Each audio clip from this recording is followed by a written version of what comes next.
Ketika seseorang berbicara mengenai komposit atau material komposit, yang ada di benaknya adalah sebuah material yang terbuat dari polimer atau plastik atau sejenisnya. Nah, itu merupakan anggapan yang tidak bisa dibenarkan.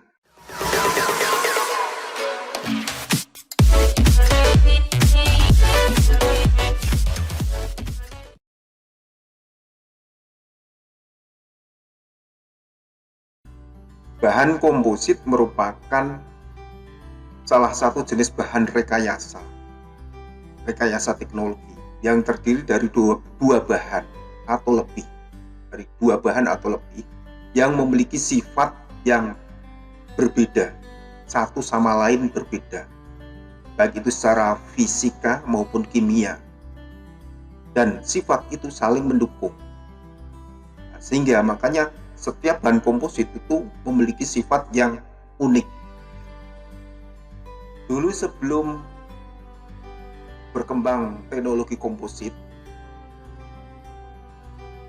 logam merupakan bahan yang sangat diunggul-unggulkan. Masih ingat dengan tragedi Titanic. Jadi Titanic itu merupakan efek dari perlombaan teknologi material. Pada waktu itu orang-orang berbagai negara itu berlomba-lomba untuk mendapatkan atau menghasilkan sebuah material dari baja yang sangat kuat. Mereka menciptakan sebuah kapal, dan kapal itu digunakan untuk berlayar melintasi benua yang bertujuannya untuk show of force, untuk menunjukkan kekuatan. Tapi ternyata kapal itu terbentur dengan sebuah bongkahan es dan akhirnya patah. Nah, dari itu material berkembang terus, sehingga tidak hanya logam saja.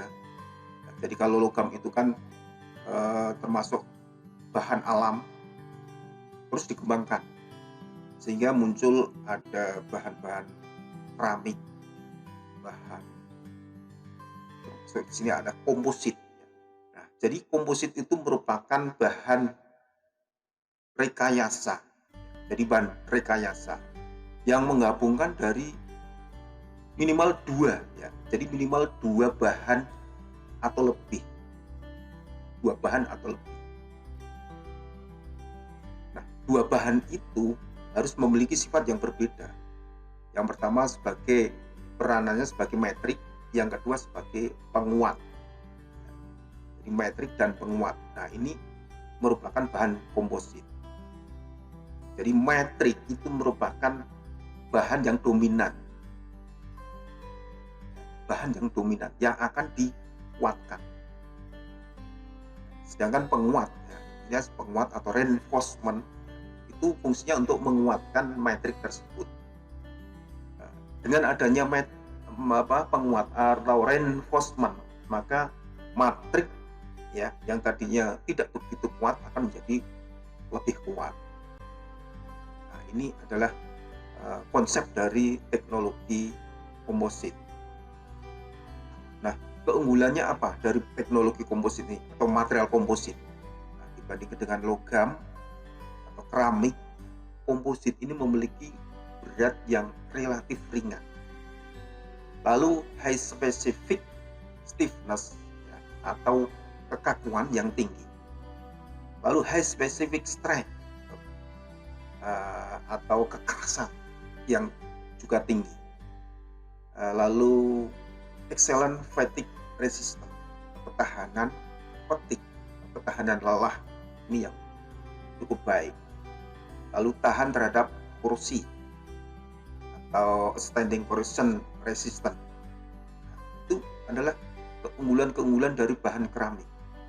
Lalu keunggulan yang lain itu memiliki proses pembuatan yang mudah diarahkan untuk mendapatkan mechanical properties yang diinginkan. Jadi, ya, menggabungkan dua bahan.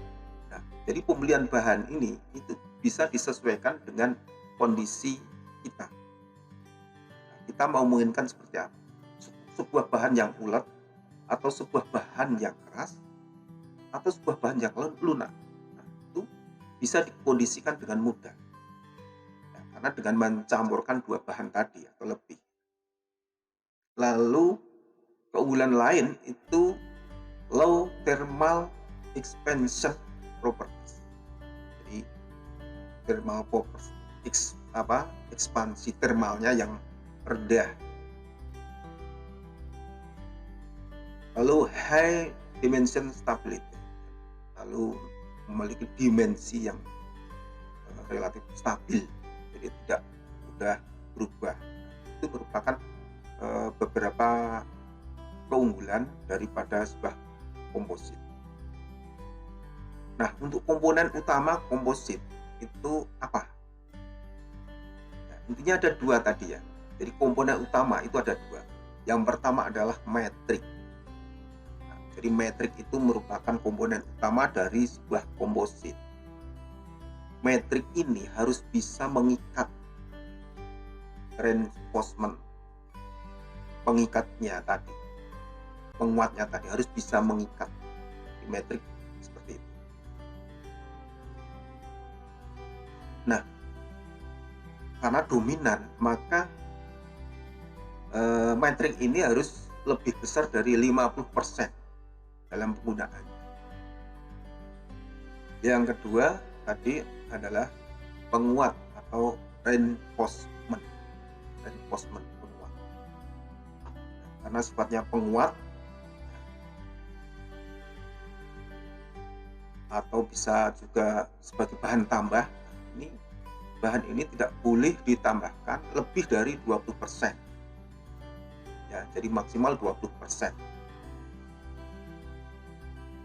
Nah, untuk klasifikasinya bahan komposit ya, itu bisa diklasifikasikan menjadi 3. Yang pertama adalah MMC atau metal matrix komposit. Metal matrix komposit.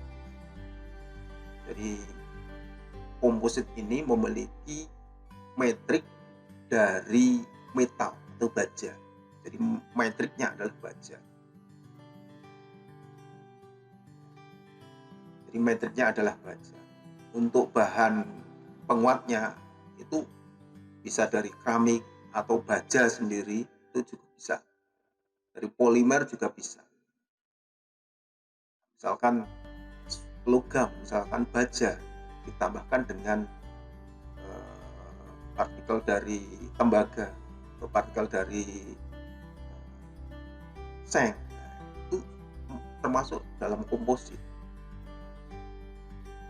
Jadi yang saya katakan tadi, ada sebagian yang beranggapan bahwa komposit itu merupakan bahan yang hanya terbuat dari polimer. Jadi kalau anggapannya komposit itu bahan itu polimer atau plastik. Nah, ini adalah anggapan yang tidak bisa dibenarkan, salah. Jadi komposit itu meliputi 3 ini. Yang pertama MMC, metal matrix komposit. Jadi metriknya terbuat dari metal, dari jenis metal atau baja.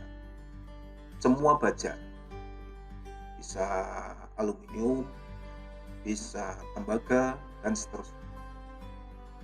Yang kedua adalah CMC atau ceramic matrix komposit. Komposit ini memiliki matrik keramik. Jadi bahan keramik itu seperti sirkonia, alumina, kulit itu bahan-bahan keramik. Clay itu bahan keramik. Nah, untuk penguatnya bisa dari logam, bisa juga dari polimer, dan bentuknya juga bermacam-macam, bisa serbuk, bisa batangan, partikel, dan sebagainya. Yang ketiga adalah PMC atau polymer matrix composite. Nah, ini yang sering yang dipikirkan oleh orang. Ketika berbicara komposit adalah yang berada di benak anak adalah PMC, Polymer Matrix Composite, sebuah komposit dengan metrik berupa bahan polimer atau plastik. Nah, itulah 3 jenis komposit. Berikutnya yaitu jenis bahan penguat. Jadi bahan penguat yang digunakan sebagai reinforcement dari sebuah komposit. Yang pertama berupa fiber, serat. Jadi fiber merupakan bahan berupa filamen yang memanjang, itu fiber. Filamen yang memanjang, fiber atau serat, seperti benang. Sebagai contohnya adalah serat gelas. Serat gelas. Nah, ini serat gelas ini yang sering kita jumpai di pasaran.